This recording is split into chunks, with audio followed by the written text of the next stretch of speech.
Hello dear student, Gayatri विद्या मंदिर माध्यमिक विद्यालय कानपुरा की ऑनलाइन क्लासेज में आपका स्वागत है।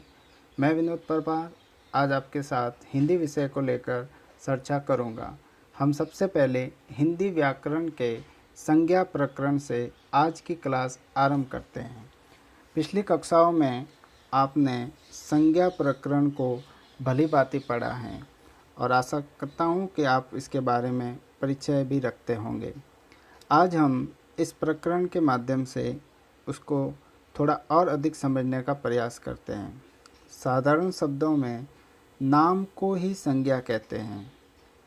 हमारे आसपास या हम जो भी यहाँ देख पाते हैं और जितने भी नाम हैं, चाहे वो किसी व्यक्ति का नाम हो, किसी वस्तु का नाम हो या किसी स्थान का नाम हो या हमारे मन में उत्पन्न होने वाले भावों का नाम हो, ये सभी नाम संज्ञा कहलाते हैं। मैं आपके सामने यहाँ पे एक उदाहरण के माध्यम से इसका परिचय करवाता हूँ। जैसे मैंने एक वाक्य लिखा है, राम ने आगरा में ताजमहल की सुंदरता देखी। वाक्य लिखा है, राम ने आगरा में ताजमहल की सुंदरता देखी।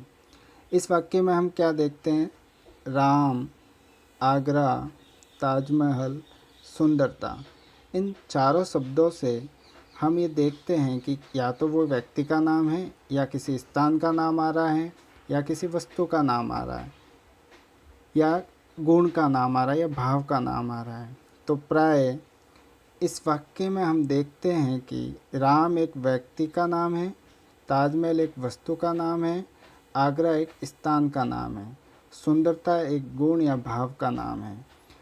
तो इस प्रकार हम चारों कर्मश जो शब्द थे, राम, आगरा, ताजमहल, सुंदरता, ये किसी व्यक्ति, स्थान, वस्तु या भाव का नाम है। अतः ये चारों संज्ञाएं हुई।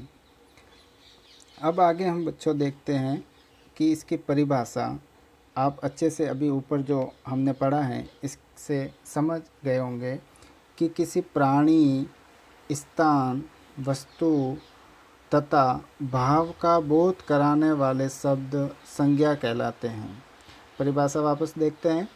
किसी प्राणी, स्थान, वस्तु, भाव का ज्ञान कराने वाले शब्द संज्ञा शब्द कहलाते हैं।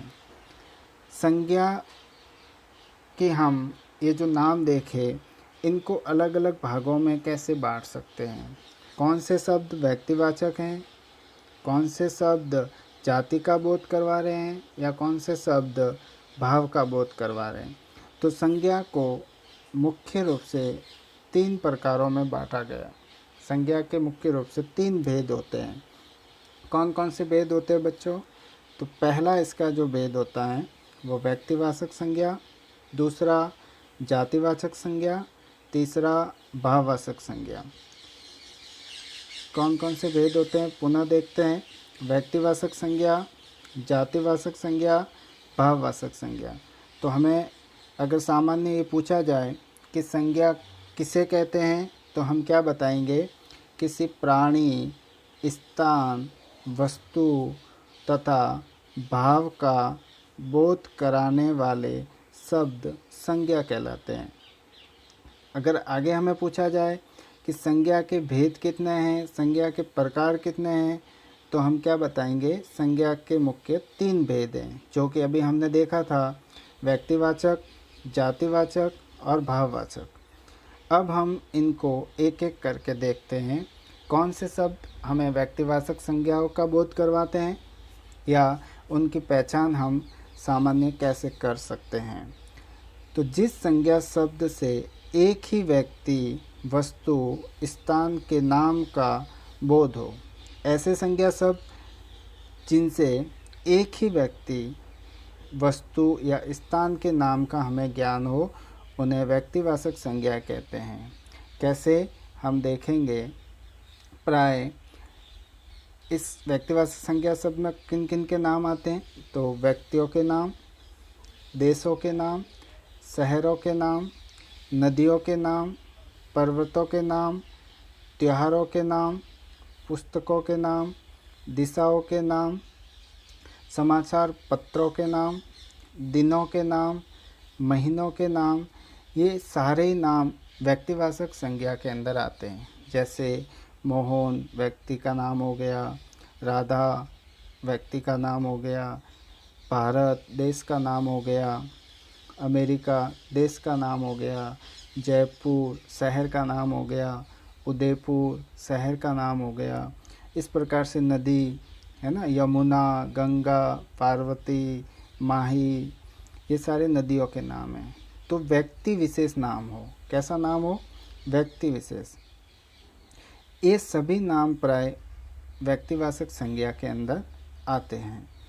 हम आगे इसका जातिवाचक शब्द कौन से होते हैं उसके बारे में देखते हैं। जातिवाचक शब्द हम पहचान कैसे कर पाएंगे? जिस संज्ञा शब्द से किसी जाति के संपूर्ण प्राणियों, वस्तुओं, स्थानों आदि का बोध हो। जिस संज्ञा शब्द से किसी जाति के संपूर्ण प्राणियों, वस्तुओं, स्थानों आदि का बोध होता हो, उसे जातिवाचक संज्ञा कहते हैं। जैसे गाय, आदमी, पुस्तक, नदी आदि। यहाँ पे हमने फर्क क्या देखा दोनों के अंदर? वहाँ किसी व्यक्ति विशेष का नाम आ रहा था, यहाँ किसी के समूह का बोध आ रहा है, उसकी जाति का बोध हो रहा है। जैसे ये नाम हमने उदाहरण में देखे। ये सभी शब्द अपनी पूरी जाति का बोध करवाते हैं। गाय कहते ही हमें समझ में आ जाता है कि गाय, हमारे घरों में हम उनको अलग अलग नाम से पुकारते हैं, हम उनका नाम रख लेते हैं। अगर हम उसको नाम से पुकार रहे हैं तब तो वो व्यक्तिवाचक में चली जाएगी, लेकिन हम सिर्फ गाय शब्द से संबोधित कर रहे हैं तो उसको हम जातिवाचक में रखेंगे। आदमी कहते ही उस पूरे जाति का बोध हो जाता है। इस प्रकार हम देखते हैं प्राय जातिवाचक संज्ञाओं में किसी वस्तुओं का नाम, पशु पक्षियों का नाम, फल फूल का नाम, धातुओं का नाम, नगर, शहर, गांव, परिवार या भीड़ जैसे समूहवासी शब्दों के नाम आते हैं। क्या देखते हैं हम? जातिवाचक संज्ञा में वस्तुओं के नाम, जितनी भी वस्तु आप देखते हो आसपास में आपके हैं, पशु पक्षियों के नाम, फल फूल के नाम, धातुओं के नाम, नगरों के नाम, गांव, परिवार, भीड़ जैसे शब्द वो किस में होने चाहिए? समूह में होने चाहिए। इन शब्दों को हम जातिवाचक संज्ञाएं कहते हैं। आगे इसका तीसरा जो भेद है उसको हम भाववाचक संज्ञा के नाम से जानते हैं। भाव से तात्पर्य हमारे मन में जो उत्पन्न होता है, जिसको हम स्पर्श नहीं कर सकते, सिर्फ महसूस कर सकते हैं, उसको हम प्राय भाव कहते हैं। जिस संज्ञा शब्द से प्राणियों या वस्तुओं के गुण, वो कैसे उसके गुण हैं, अच्छा है, बुरा है, कैसे गुण हैं, उसके धर्म, दशा, कार्य या मन के जो भाव का बोध होता है, उसे भाववाचक संज्ञा कहते हैं। इनकी पहचान सामान्य हम उदाहरण के तौर पर देखते हैं। जैसे बचपन, सुंदरता, बुढ़ापा, दानवता, सेवा आदि जैसे शब्द होते हैं, इन्हें हम भाववाचक संज्ञा कहते हैं। और भी बहुत सारे शब्द होते हैं जैसे शैशव, है ना, मित्रता। अब इसको हम सिर्फ महसूस कर सकते हैं, हम इसको स्पर्श नहीं कर सकते। जैसे पशुता। और उदाहरण देखें तो जैसे गौरव, आप कोई अच्छा काम कर रहे हो जिससे आपके घर वाले अपना आपको गौरवान्वित महसूस करते हैं, तो ये भी एक भाव है।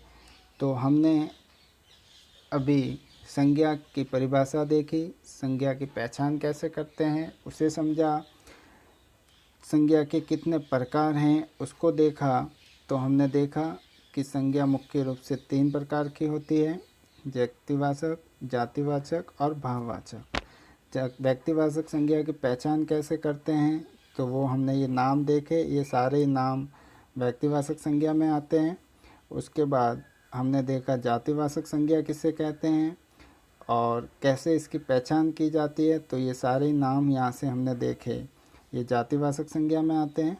और अंतिम इसका तीसरा जो प्रकार था भाववाचक, उसको हम देखा कैसे इसकी पहचान की जाती है, उसके बारे में हमने पढ़ा।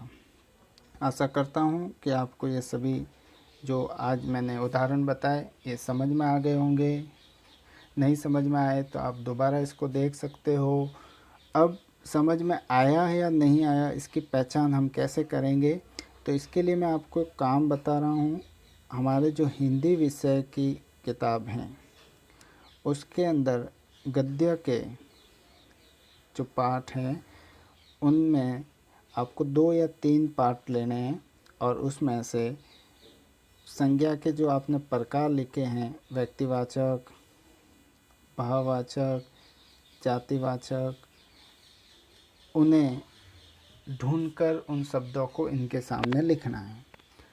आप कम से कम व्यक्तिवाचक के 20 शब्द ढूंढ लो, जातिवाचक के भी 20 शब्द और भाववाचक के भी 20 शब्द।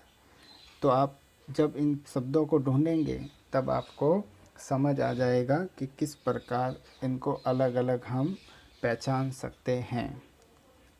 आशा करता हूँ आज का ये जो ऑनलाइन के माध्यम से आपने पढ़ा है अच्छा लगा होगा, समझ में आया होगा।